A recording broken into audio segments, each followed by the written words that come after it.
Oh, here we go. Super quick. So we are back. This is call number 46, which I'm super excited about. Some of you know that before I started with Amazon, I was a bit of a lurker. A friend told me about FBA like a couple years before I started. And I used to just watch a bunch of Miles and Warner content like consistently, trying to figure out if this was a scam or not. I didn't think it was a scam, but I know that's what people lead with.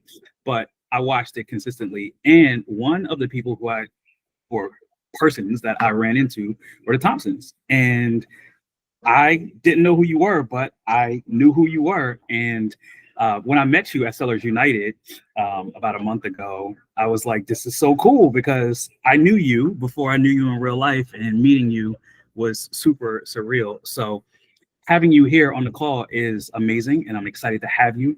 I think we were talking about at Sellers United that, Andrew, you had just left your job. And I was like, oh, this would be perfect because there's tons of people who are doing this part-time, thinking about leaving their jobs. And I wanted to get a sense of your experience. Also, I mean, just generally the origin story of you two. I know what it is with you two combined. And even more, I saw you on the Marketplace Mavericks. I got the Tinder portion of your origin story, but also wanted to talk a little bit more about, who you were before you guys got together. But first of all, I just want to say thank you for hopping on the call. I mean, I think this is really important for the community. You guys have been around forever. And then also this going full-time piece is super important. Thank you so much for having us, Omar. You humble us, or you flatter us. There we go.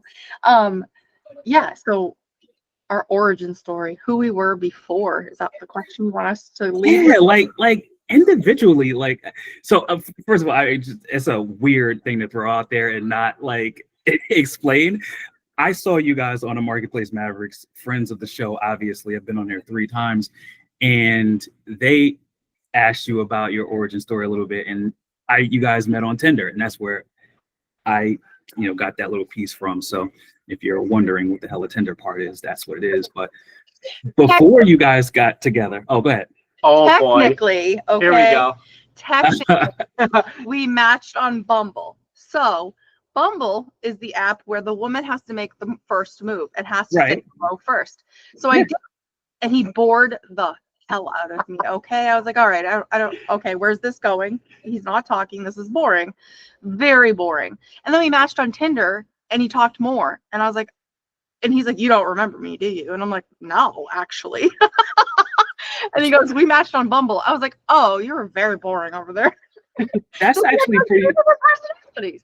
That's pretty funny because, thank you for bringing that up because I wasn't even going to really get into the Tinder thing too much, but it was curious to me because you guys don't seem like a Tinder couple, and so I was like, the Bumble thing actually makes a lot more sense. That's so funny because people were like, oh, you're not going to find anything on there. That's just a hookup app. And I'm like, well, I'm not using it as a hookup app. And then he's like, I can't believe you told Marketplace Mavericks that we were on a hookup app. That's not why we were on that app. And I was like, oh, great. People were messaging me about the title of it, from Tinder to 20 clients. And I was like, oh, right. What is this, OnlyFans? You know what? That might be my fault because I talk to them a lot about social media and driving, views and clicks and stuff like that. So if you want to blame anybody, blame me. I apologize. It was catchy. I was just like, catchy. Oh wow, look at this title. And I was like, okay, people are gonna click that and they're gonna want to listen to that. And I was like, okay, great, whatever. People can know we met on Tinder. I can tell you, it was not for hookups. We did not hook up on the first date. Oh man, but it was good. It was a fun time on there. But yes, we first matched on Bumble, and it's just not fun being on apps at all, ever.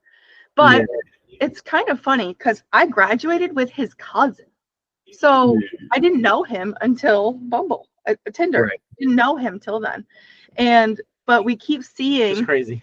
We keep seeing how our lives could have intertwined before we actually met. It's just bizarre. His right, and is my age, and I graduated with him. I hung out with him all the time. He was one of my good friends, and I was so mad at him when I realized that they were cousins. I'm like, you never told me you had such a hot cousin. And I think it was interesting because you guys got together. I mean, I'm going way into Tinder. I didn't expect to, but you guys got together and then were immediately together, and you were like in business almost immediately, right? From what I recall, about 2 weeks, right? Yeah, we were not together very long when he's just like, I want to start an Amazon business. And I'm like, do it. I think it was 2 weeks to a month somewhere. It's all very hazy. I don't really know Andrew outside of business. It was very soon. She was just like, do it. I was like, bet. I go on the computer. I set my store up and everything. And I'm like looking at the dashboard. Like we all were just like, we've all been there lost, just looking at it like, well, here it is. Now what do we do? Let's find stuff to sell. We'll figure it out. And we just been going at it, never giving up. No matter how hard and difficult things were, I always said, I'm never going to quit. I'm never going to quit. Most importantly is when a challenge arises, you're like, I'll just figure it out. Yep. Like he doesn't stress out. I stress out a little bit, but I'm also like, all right, I'm up for the challenge. So I think that's what sets us apart a little bit is, or anybody that succeeds longer than a year on this Amazon journey, they see a challenge and they want to get over it. They're just like, all right, this is that roadblock, just a stepping stone, really, like the next step to the next level. Yeah. And you got to have that mindset to just be like, okay, you just figure it out. And that's where networking comes in handy so well, because somebody has gone through it. They can help you if ChatGPT can't. And so you guys got together and were quickly in business. But I mean, just quickly, like what were you doing before you were dating and before you were doing Amazon? Oh God. Because it seemed like you flipped the switch really quick. Shorter answer than mine. So you go first. So I was a factory worker. Just being an operator, running machines and stuff. I did that for about like 13 years. I was at the same job for about that long. And I just pulled the trigger one day. It was during the week. I literally called Amanda and I was just like, hey, I just put my 2 weeks in. She goes, what? And I was saying it like my voice was all shaky. She was like, is something wrong? I was like, I just put my 2 weeks in today. And like, there was no plan. I just went to my manager at the time. I was like, I'm putting my 2 weeks in. And he just like was in shock. He was like, because he's been there for 13 years. He's like, sit down. And I didn't know how to put it. So this is how I said it. I was like, hey, I'm working for a logistics company during the day, and doing this at night is too much. So I'm choosing the logistics company, or whatever I said. It said something like that. Which wasn't a lie. And he was like, okay. And that was that. 2 weeks later, and then I'm like, I did it. And I feel amazing about it. So leading up to that point, though, you're just like, you were texting me every now and then about, a problem at work or being stressed out or whatever. And I'm just like, just quit. I've always had, I just know Andrew, and I know our ability to just get through stuff and just find a way. And our faith plays a part in that too. Just, you'll be provided for, because we're resourceful human beings and we don't play the victim card. It's just, we'll get through it. We'll get to it. We'll do whatever we got to do to make it work. So anytime a problem arose at his day job, I'm like, just quit. And he's just like, oh, it's just that easy. Like he has a wife and a kid to provide for. So I understand. But I think this month is, in 3 days, it'll be 2 months since he has been working for himself full time. Technically, you have been working for yourself full time as well as them full time. He's had 2 full-time jobs for the last 3 years, essentially. Yeah. So I mean, oh, sorry. Go ahead. So I was working. So they kept switching my shifts. So whatever I was working there, I would work here. So it would either be like 7 a.m. to 3 p.m. there, and then 3 till 11 here. Mm-hmm. And then they were like, hey, you now work second shift, 3 p.m. to 11 p.m. So I would do the morning shift at the prep center and then go to my job. So it was one of the first shift here, second shift there, or first shift there, second shift here. So literally 2 full-time jobs. And it was a lot. And I kind of mirrored that because I only left my full-time job 2 years ago. So about a year into reselling, I had left. so some people know a little bit about my health background, but in 2014, I was diagnosed with chronic heart failure. So I don't know if you know this about me, Omar. So I do not. had been diagnosed with stage 3 cardiomyopathy, which is heart disease. And I had an 11-month-old at home at the time. And I just decided, you know what, I have to focus on myself. And I was going through a divorce and all this to my previous husband.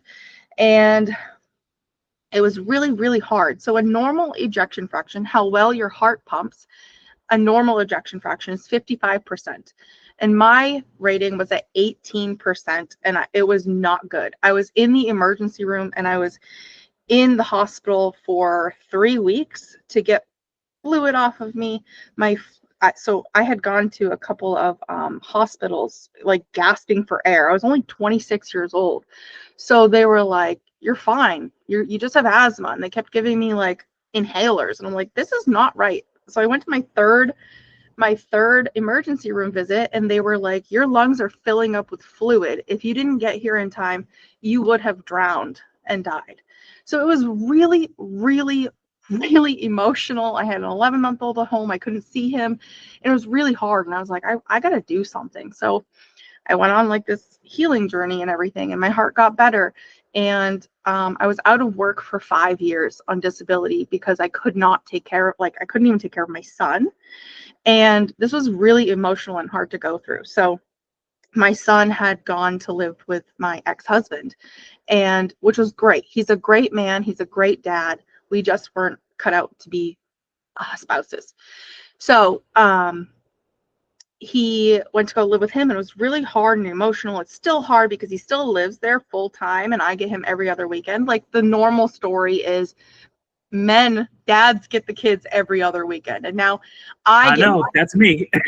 I get my kid every other weekend, and somehow Yeah. people are like, what's wrong with you? What'd you do to your kid? It's like, that's not it at all. And, since the roles, I've gotten better in my health journey, and I'm working here full time. Like, this is labor intensive. Like, I'm not on disability anymore because my heart got better.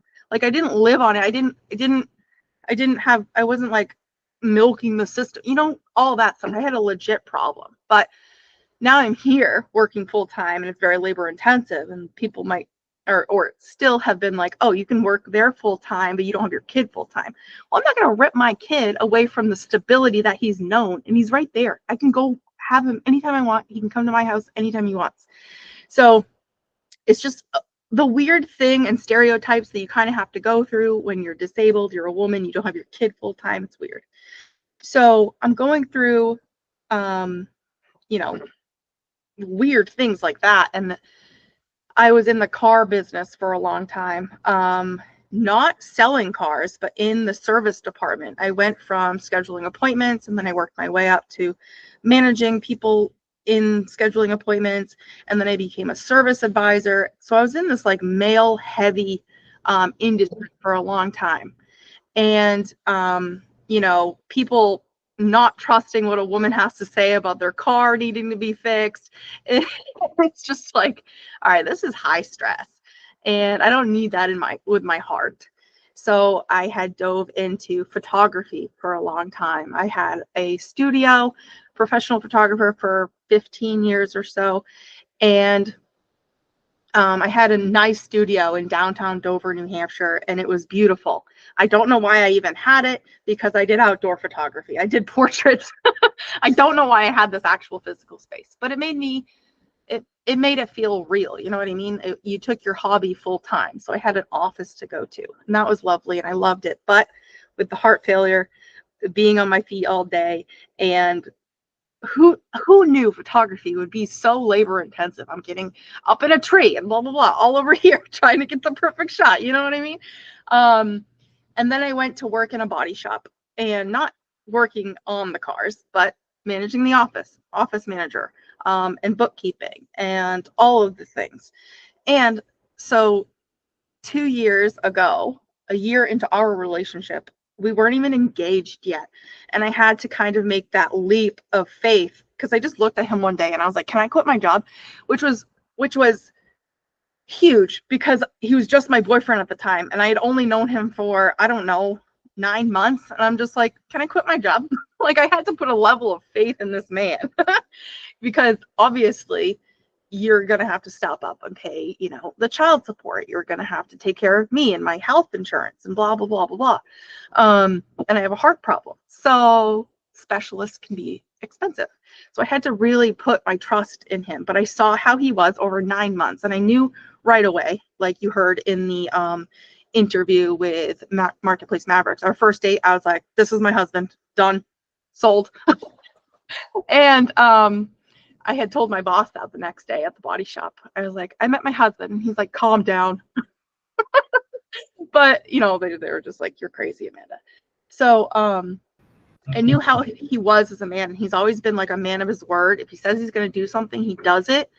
And he was just like, yeah, absolutely. He goes, do you know how big our Amazon store is going to get with you not working? So, and then he's like, and I want to start Discord and I want to start an Instagram. And I'm like, oh my God. But I was like, okay, at least I don't have to work in the body shop anymore. So, and then we went to our first Miami Sellers Conference. We met Brian there and he proposed to me on the yacht. I don't know if you've heard that. Oh, is that right? No, Yeah. I didn't know that. I didn't know that at all. Opportunist, right? Opportunist. I don't know that word. He took advantage of the paid for yacht and proposed to me there. So It was perfect. and then we got married 3 months after that. So it was like boom, boom, boom. Everything was really fast. And going back to me when I said to my boss at the time, I met my husband. I had quit there. And then after we got married, I sent him a card and I said, I told you so, with our wedding photo. And he texted me about that. But yeah, that's kind of like a little bit more about my background, his background, how we came to be, how we got married, the Sellers Conference. Literally every part of our relationship has been about Amazon. And so I'll never live it down when John's just like an Amazon love story.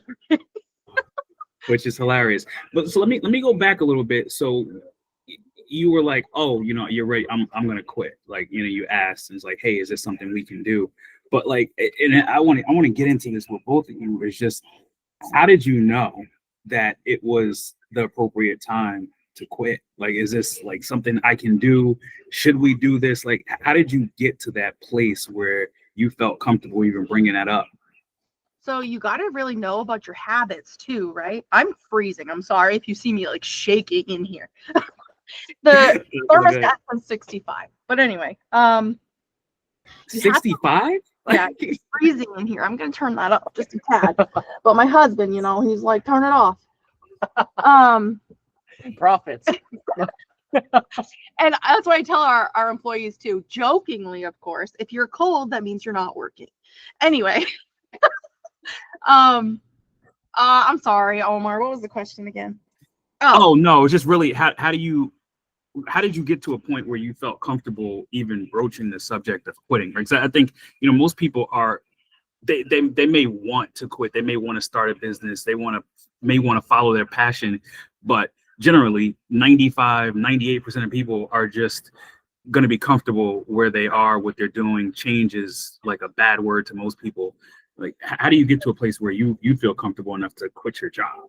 Well, I guess, yeah, it comes down to knowing yourself truly, being so damn honest about who you are as a person, your habits, your mindset, who you surround yourself with.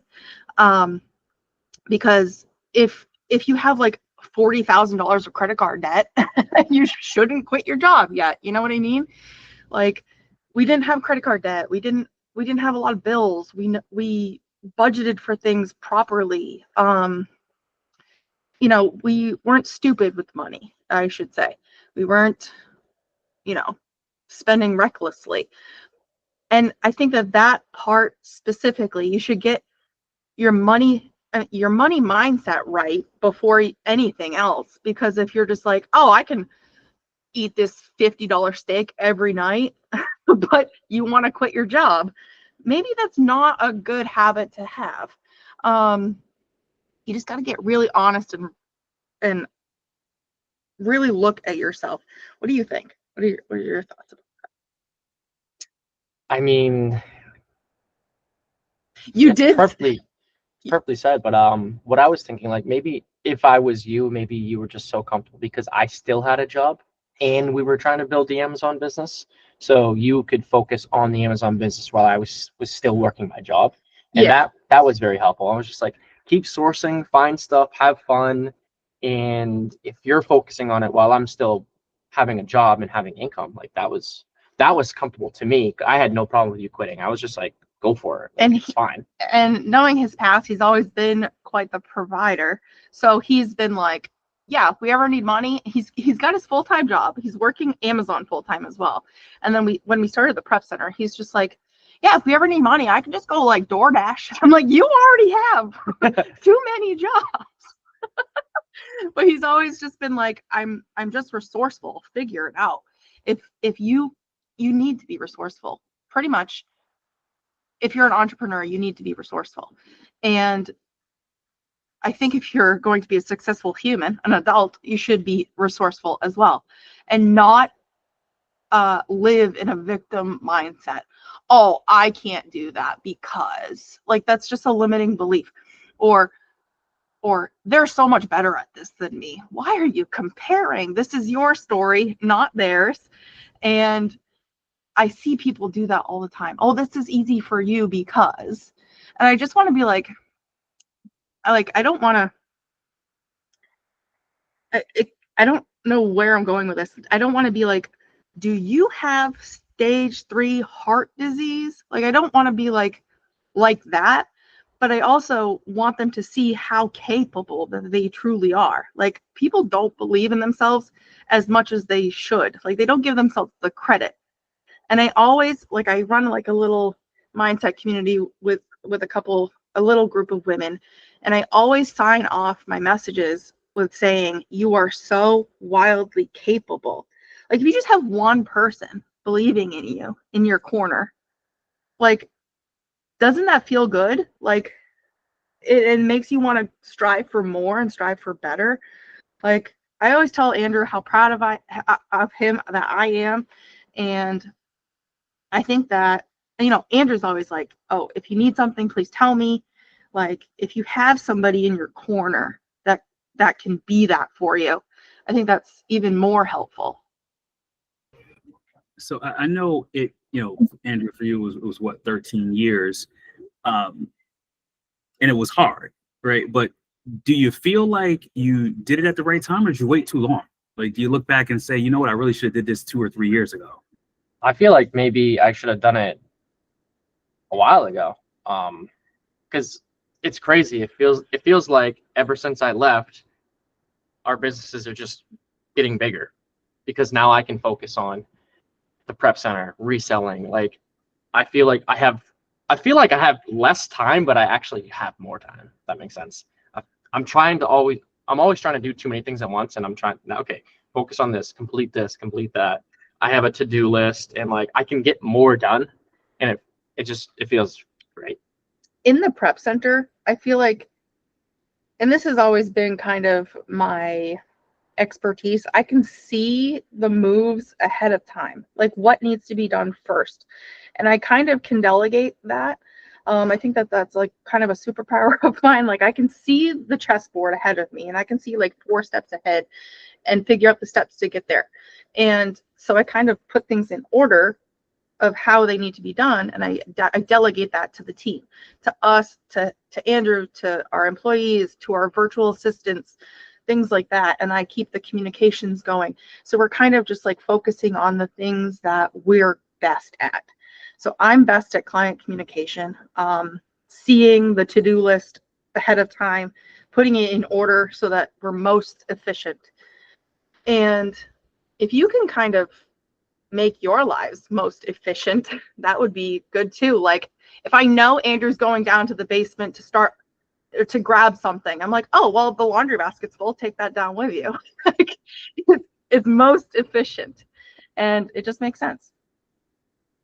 Right now, this is like the third I guess I call this a podcast, I guess, but it's the third like show in a row where I'm asking this question. It just, I think it feels natural for you. You're the first couple, but what is the importance of your partner, right? You guys happen to be business partners, but you also happen to be intimate partners too. And so I'm curious, I don't even know where I'm coming from now because you guys are doing both. I guess maybe even break down, having a supportive partner at home and then also having, I guess, a supportive business partner. It's funky because you guys do both, but I'm curious, what are your thoughts about that? Especially, Amanda, you coming from a divorce, right? And understanding what happens when it doesn't work and how you can or can't follow your dreams. What does it look like today with a great partner? Oh, that's a good one. So actually, Andrew is also divorced. And ironically, okay. See, I'm learning so much today. I love this. This is great. Here's a little funny moment for you. His ex-wife's name is also Amanda. So that's crazy. Oh, that's crazy. So yeah, we knew what didn't work.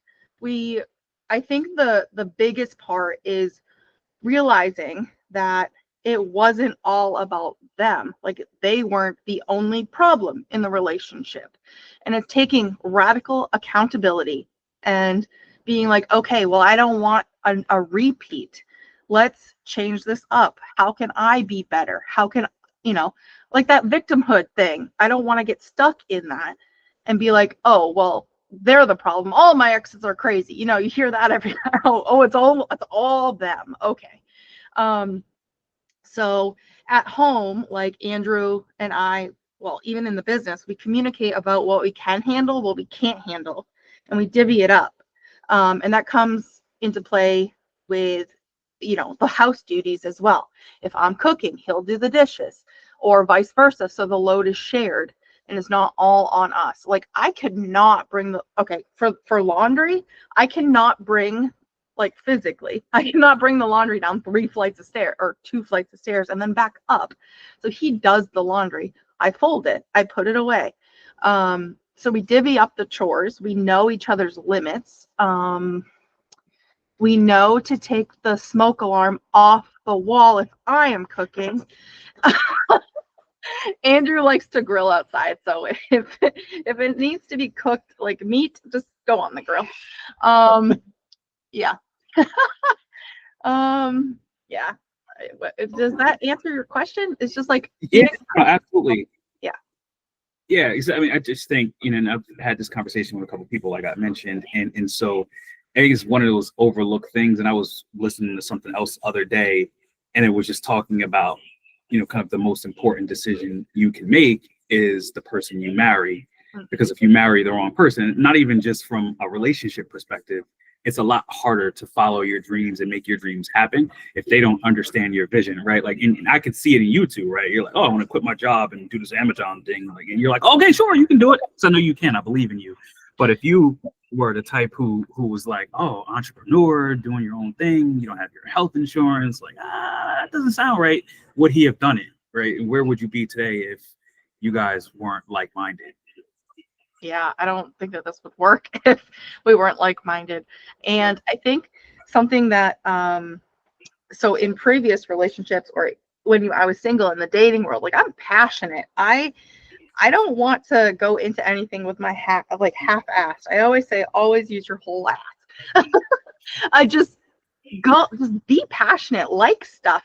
Like there's this whole new generation where they're just like blank-faced, emotionless, like, are you real? Like, I don't get it. And Andrew matched that on our first date. And I was like, oh my God, stop the search, call it off.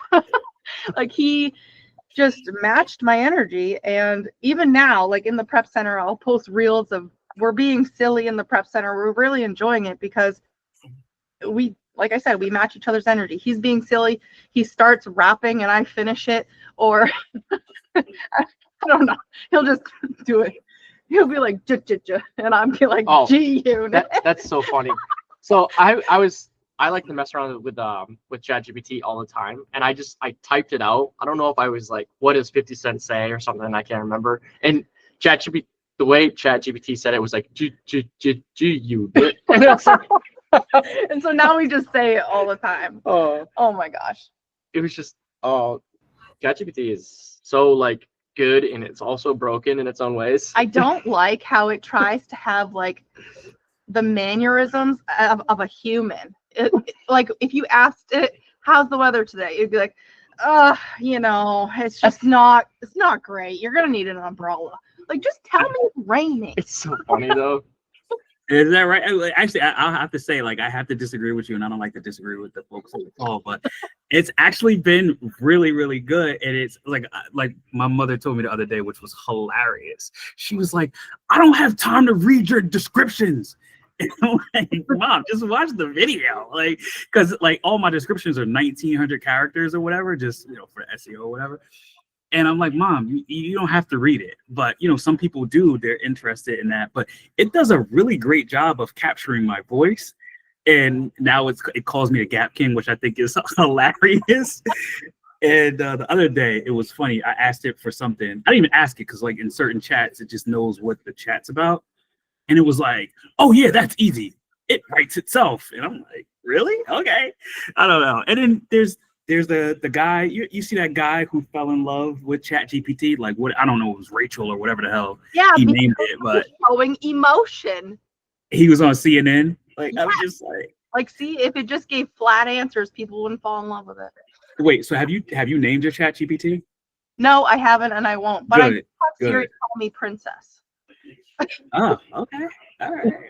That's a line I think I just don't want to cross. But your boy John, his ChatGPT is named, and I've met a couple people who name their ChatGPT, but I just think it's a little weird. But actually, your G Unit, which is hilarious, you guys saying G Unit, but or G Unit, but so, like it is a question like I have for you, like so, and I know it's social media, but it just feels like it's a lot of fun. Like, is it always a lot of fun?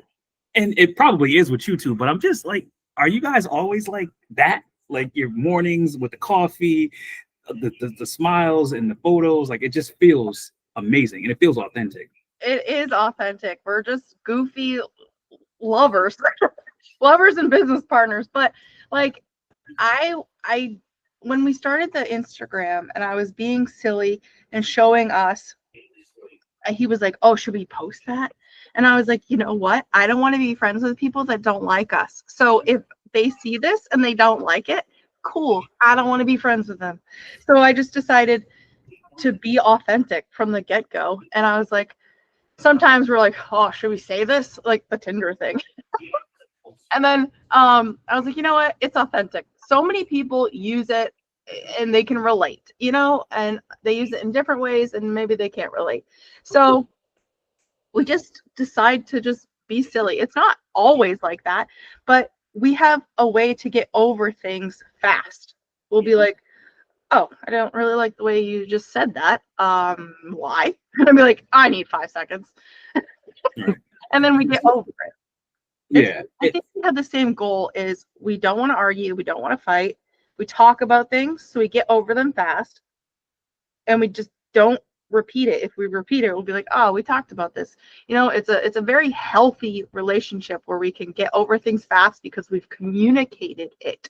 If you can't communicate it, it will build up underneath and then you'll grow resentment. And we don't want that.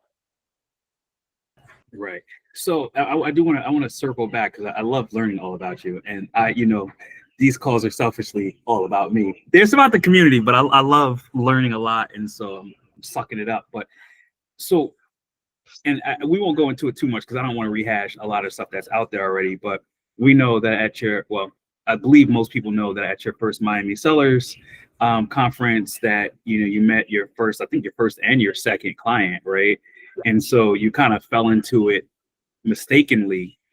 But beyond the fact that, these people kind of trusted you inherently and they said, hey, you're in a tax-free state, like, can you do this? Like, at what point did you know? Because I think this is important for people, like when they're trying new things or thinking about side hustles or, full-on businesses. Like, how did you know that a prep center was something you would do? Like, clearly, like I'm looking at your background, it's blurred, but it's clearly a prep center, right? You guys got business, you're doing it, you're in it every day, you're working late tonight. Like, how did you know a prep center was for you? Because you weren't in prep centers. You weren't working at a warehouse? Like, I mean, like, No, how did you know?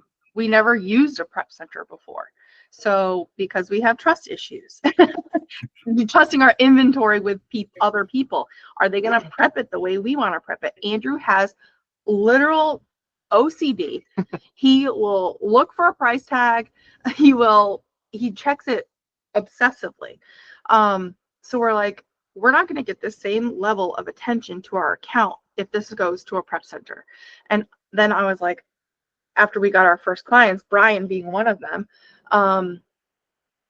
we had actually, backtrack. We went to Miami Sellers Conference. We had just looked at a warehouse, which was the unit next door. And then we got the keys when we got back from Miami Sellers Conference. And we're like, oh my God, we went too big. Because we only got the warehouse for our store because we were working out of the house, second floor of his mom's house. So we had to bring things from the second floor down to the first floor. And then it was taking up her entire foyer, her kitchen, everything. And it was a mess. And she's just like, this needs to get out of my house. So 1,000 feet from the house is the warehouse. And so we're so close. It's a 30-second drive. And so is New Hampshire like 1 square mile? Like, cause it's like your kids, your ex-husband, your house, your job, like everything's like 3 minutes away. It is actually. My husband lives. My ex-husband. Sorry, honey. My ex-husband lives about 30 minutes away. So it's down the street for a New Englander. Because everything's so close. Like, and he lives in Maine. Maine is 2 seconds that way, and Boston is 45 minutes from us. Like, we're 3 different states, and it's just, we can get anywhere really fast. So I already forgot your question. I'm sorry, Omar. So, I think I it was a side question about is everything close? But I think you answered my question. No, actually, how did you know it was a prep center was for you? Like, because it's just so out of left field, and it's also like, like for somebody who's thinking about Amazon, like how do you, like, what is the feeling that tells you, you know what, this can be for me if you've never done it before? So Tyler was our first prep client, and he had asked Andrew just to prep his removals, which we don't do for anybody ever anymore at all, because Tyler got regated in Nike and 3,000 units showed up here in Q4, and I was like, what the hell is happening right now? Like, it was a UPS tractor trailer that showed up, and these boxes, I'm like, oh my god, this can't happen, because I was the only one doing it full time. Andrew wasn't. Well, he was doing it after work. And so we were doing removals for Tyler, and then he added FBM, and then he added FBA, and then Brian started sending us stuff too. So we handled both of their accounts from like from like July to the end of the year. And it was like, oh, okay, well, I don't have a job anymore, so this is what I do too now. And we had a virtual assistant sourcing for us. So it kind of relieved us of my sourcing duties. I still did it, but now my main priority was taking care of the people that hired us to do something. And then after that, I was like, oh my God, this was an incredible Q4. Look at these numbers, knowing damn well my feet were swollen by the end of every shift working in here. But I was like, okay. And then people just kept asking. They're like, hey, since you're prepping their stuff, can you prep my stuff? And then it just snowballed. Like, we didn't really think that we were gonna start a prep center. It just kept being more word of mouth, being like, oh, can you prep my stuff too? Can you prep my stuff too? And then it just kept flooding, and we're like, okay, well, we got to really separate these businesses. Like, the reselling income and the prep income needs to be separate now. Let's just start a prep center and continue with the word of mouth, and we'll grow as we grow. And it just it exploded for us. We hit 6 figures officially with the new prep center bank account. We hit 6 figures in 9 months, and I was just like, oh my God, I can't believe that this is happening. But in August of this year, so we're in like a strip mall. We're not in a traditional warehouse. There's no loading dock or anything, so we couldn't accept what are they called? Truckloads with pallets. Yeah, they would need a lift. Yeah. So, but I've heard some wholesale won't accept clients if they need a lift gate. Yeah. I think we had to turn down someone the other day. But yeah. So we had the first unit of the strip mall until August. And then we had so many clients and such little space that we needed the next one. So this is another unit. So we have 2 units side by side, 2,000 square feet, 2 side by side. So we have the blue unit has like the Walmart clients in it, or the Walmart and the people that sell on Walmart and Amazon are in here. And then the Amazon only is in the other unit. So we're just like, then you know what? The next door unit is for rent as well. So maybe we'll moving over there soon. the entire plaza will just be live free or die distribution. And so, like, as you think about, like, you guys do the prep center, you have the reselling business, and then also, I think, starting a little bit on the AIP side. Like, what is your revenue breakdown? Like, where is the majority of it coming from? The prep center and reselling, or what does that look like? It's like 100%. I'm just kidding. I would say it's like 90% prep center, because everything else is like a back seat. When you start providing a service and you have to help people, like that's your priority. We ended up giving our virtual assistant buying power. Like he has the credit card now because he's proven himself.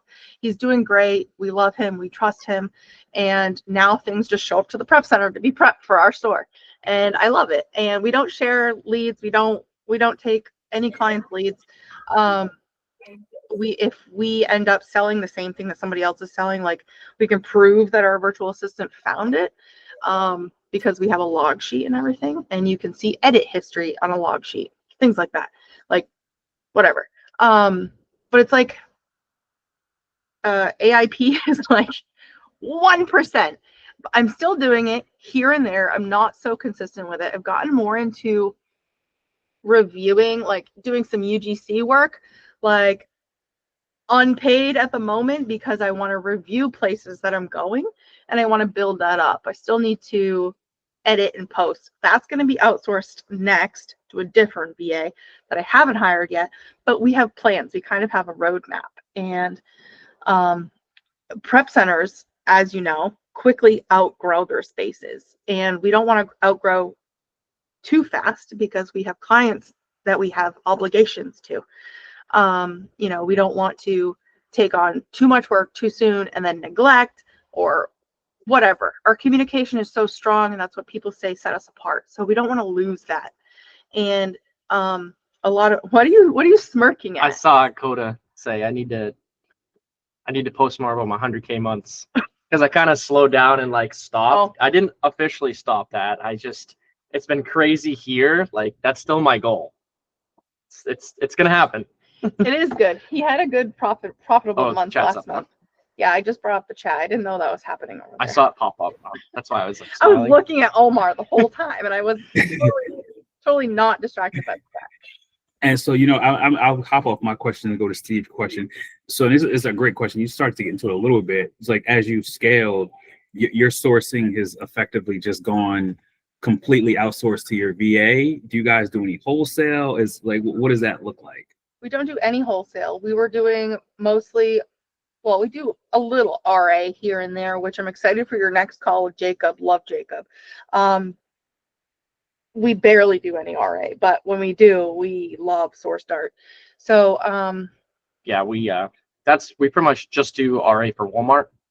Yeah, but we do mostly OA. I still do sourcing. I do like Amazon to Amazon flips, Amazon to Walmart, Walmart to Walmart, Walmart to Amazon, all that. And I'm really enjoying it. And yeah, I'm going to teach our VA next how to do those, but he's got the OA sourcing down. We were doing web scraping for a while. Sometimes that's good. I don't know if you know anything about that, but you can Google or search it up. Tony Cruz, yeah. Tony is like the king of web scraping. Oh my gosh, Omar, did you know Tony has the biggest man crush on Andrew? Is that right? The biggest. I did not know that. He's a good dude, man. He's so funny. I love him. Fly out and see him. Yeah. Oh my God, he'll have a heart attack. So as you guys, I mean, I think on the prep side, I get it. You know, I think it's just about your customer service and your ability to communicate really well. I know that I believe both your love languages are acts of service, so you appreciate taking care of the people that you have. So I think that's why you scaled your prep center. How did you scale your Amazon business? Oof, this is hard, and I don't like saying this because as you're providing a service to people, you know, that takes priority, like I said. So you would see our income go like this because we're focusing on it. And then we started the prep center, it's going like this. And then we try it again, and then it's going like this. And it's like, it just keeps going down. Every month, the amount of money we make is going down because we're focusing here, we're growing here. So yeah. Pretty much we've been focusing more on the prep center because it's been like, it's working. Yes, Amazon works too, but like we can see the potential and the growth for the prep center, and we can like kind of revert back to Amazon. So it's like we're trying not to focus on like too many areas at once, I guess. We've noticed that, wow, look at the prep center, the clients, her communication is incredible. I don't know how she can handle all these accounts and just like figure out and just like do this, hey, ship that, return that, do this. Like she's just like, hey, get that return for that account. That okay. Your friend, when did this happen? your friend Brian came in here yesterday to help out, and he was just like, damn, Amanda has this place running, huh? He's just like, how does she know all this? Oh yes, Coda, that's true. Amazon isn't babysitting my money because we have a lot of money coming into the prep center, and it's cash, and it's fast, and I don't have to wait. I don't have removals. What do you mean? I have a return that's gonna put me in the hole for $300 for the day. That doesn't happen. No, it was 500. Oh yeah. Yeah, returns are lovely. We've all been there. There's none of that here, but now we help people with, you know, they're dealing with that, right? Like we're communicating about damages from suppliers, and we're helping them through that. Like now it's not going to their house, but it's coming to us, and we're communicating about the damages, providing photos so that they can get reimbursements or refunds. I mean, whatever, replacements. So it's kind of like having somebody to hold your hand through the process. Like, okay, you've got this. Now you need to provide, you know, a return slip or whatever. And it kind of helps people. I feel like that they're more comfortable when they have a prep center because they're not doing it all by themselves, and you have somebody kind of holding your hand. Oh, you need this from me? Okay, got it. And you know, if you're at home and you don't have good habits, thank you so much for being here, Coda. I appreciate you. If you don't have good habits, like if you know you have to do the return for your store and you're at home, like you might not do it. It might just sit there. You might have a death pile forever. At least with a prep center, you know, depending on how they're set up, like we only make money if it's out the door. You know, if it's sitting around, yeah, you'll end up getting a storage fee, but maybe that's the motivation to get shit done. You know what I mean? Like if you know that there's going to be a storage fee from your prep center, then it can't sit there, and you have to handle the return right then and there. Otherwise, if it was just sent to your house, it'd be sitting on your living room floor for who knows how long. And so I think I'm trying not to cheat too much in this call, but I think, Andrew, you had mentioned like this isn't the end goal, but I'm curious, what is the end goal? Where would you like to be if it's not the prep center? You're always blossoming and finding new income streams. Yes, I don't know. Real estate has always been on my mind, like rental income. I feel like I've heard a lot of good things about rental income. I've heard a lot of bad things, but like that could be the same thing with you talking to one person selling on Amazon and then another person selling on Amazon. It's just it doesn't work. It's like it does work.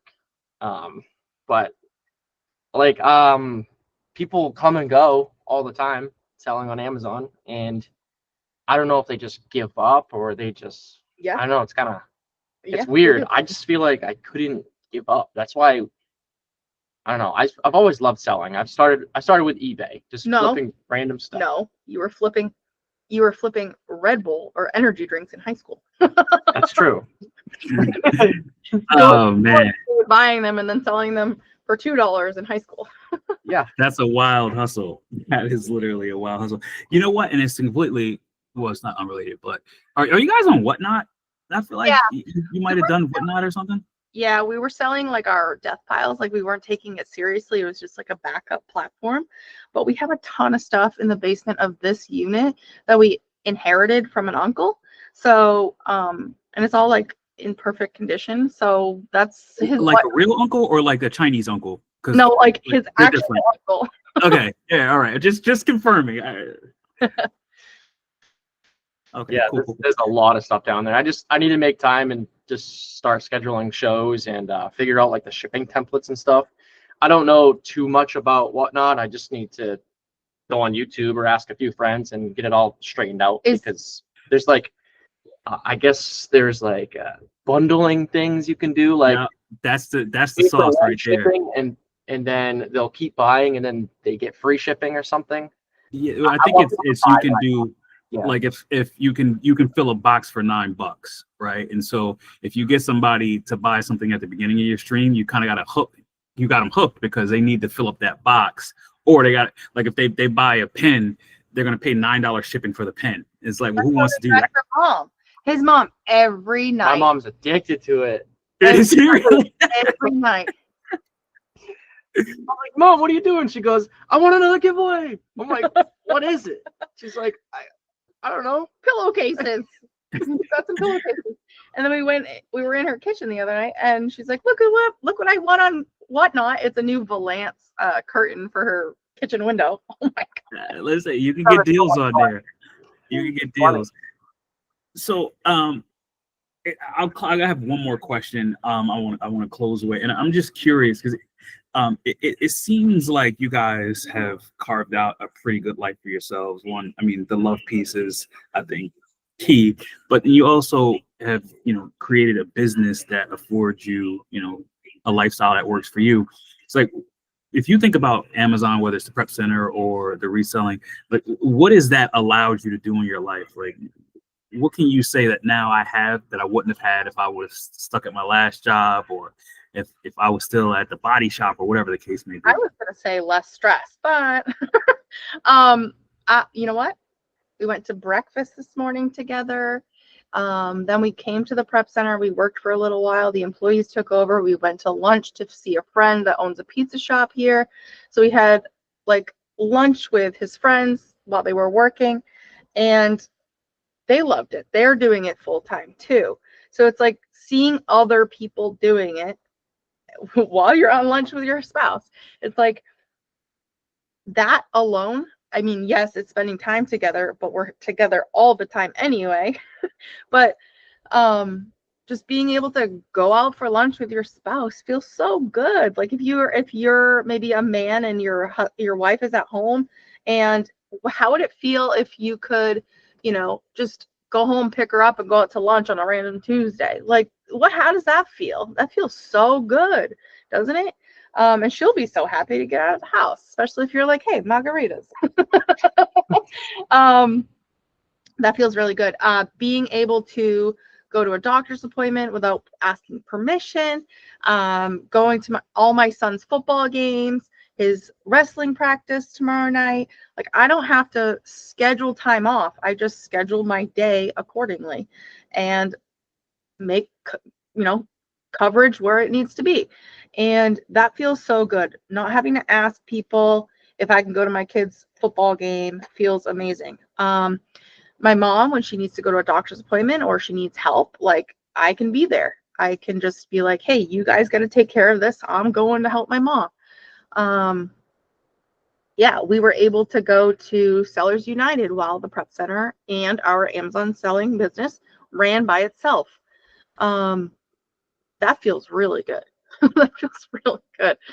And it also is kind of like eye-opening to be like, okay, we can take more days off. We don't have to be here 24/7. It's like we went to lunch. We were gone for 3 hours, a 3-hour lunch break. And we came back and we're like, wow, the place is not on fire. You know, we have good processes. It's kind of an eye-opening now, because like we went to lunch, like she mentioned, and I was like, I don't have to work. I've been trying to tell myself to take 15 minutes, take 10 minutes. Like my feet hurt, my knees hurt. Like I'm just like, I'm a go. Me too. And I'm just like, maybe I should sit down for 10 minutes, because it's not going to hurt anything. If anything, it's going to make me better, because I don't know. It's hard to stop. Did you see that reel that we made on, I don't know, it was this week, and Andrew's like, it's 4:30 in the morning, and Amanda's like, get up. I can't sleep. I don't know if you did, but I feel like I did. Wait, I don't know. I feel like I watched all your reels, but she woke up so early. He's like, slave driver. We literally got here at 5 o'clock that morning, and it's just I was prioritizing too. I was like, I know we have a lot to do. Why don't we get started on it now? And he's just like, I'm sleeping. What do you mean? I do. Let me see. You know, I said that was my last question, but I actually do have one more question. And so, if someone is watching this and they are thinking about going full time, whether it's a prep center, reselling, whatnot, who cares? What would you say to them? If they're thinking about it, like, what advice would you give them? I would say, I know you're thinking logical right now. You're like, Well, put your expenses on paper, right? No, I would probably ask them, like, what do you truly want? You know, it's like, don't think you want something because like you see people making like millions of dollars. Like, is that what you want to do? It could be just, I want to make millions of dollars on Amazon, and I'm going full time. I can see the growth. You know what? Send it. Like, let's do it, but don't do it alone. Don't do it alone. I just kind of had like an aha moment just now when you were speaking. So our love language is being of service. We're helping people, right? So with the prep center, our income skyrocketed, and it's most profitable because we are being so fulfilled, right? Do I get fulfillment out of selling on Amazon? No. Who am I helping? Who am I serving? Stop it. What? Hear me out.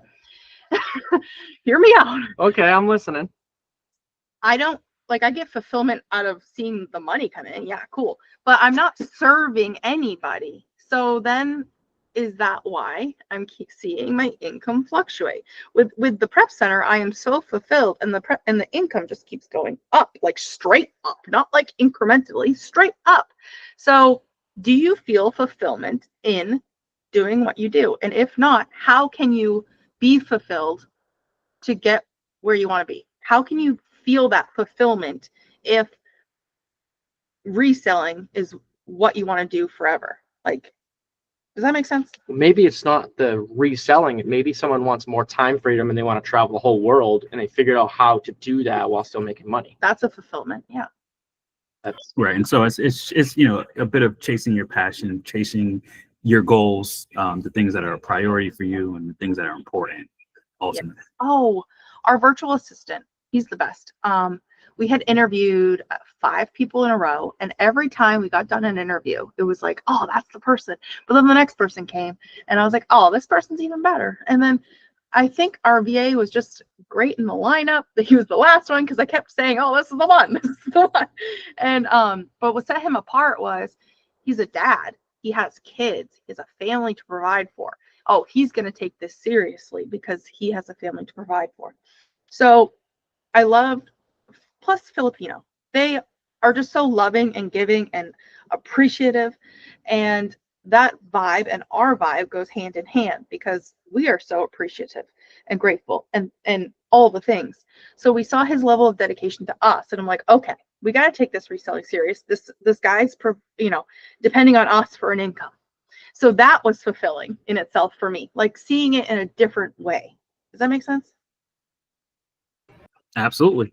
Perfect. Well, listen, I have to say thank you for the call. It's just been absolutely fantastic learning more about you, and hearing more of the origin story and realizing it wasn't Tinder, it was actually Bumble.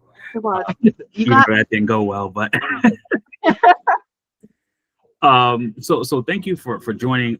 You know, in the notes there's your contact, but if you don't have those notes, then it's All Out Thompsons on Instagram, YouTube, and also X, no H in the Thompsons, and then Live Free or Die Distribution on Instagram too. So check them out if you need prep. Obviously, you've heard them talk about how they manage their accounts, so you know it's going to be good. And that's it. I mean, I think this is just a really fantastic episode. I can't wait to chop it up and get the pieces out for folks, and also get it to the community so they can check it out on their own time. But thank you for coming. And also, I know we talked about that mindset community. If you ever are ready for me to do that, I'm happy to connect with you however you like. Thank you so much. I appreciate that. Thank you so much, everybody. It was a lot of fun sharing more of our story, even things that we haven't shared anywhere else. But yes, Bumble. And not so boring after all. Yeah, we don't think you're boring, Andrew. Absolutely not. Oh, this is a great call. That was so good. All right, see, now is it? Oh, okay.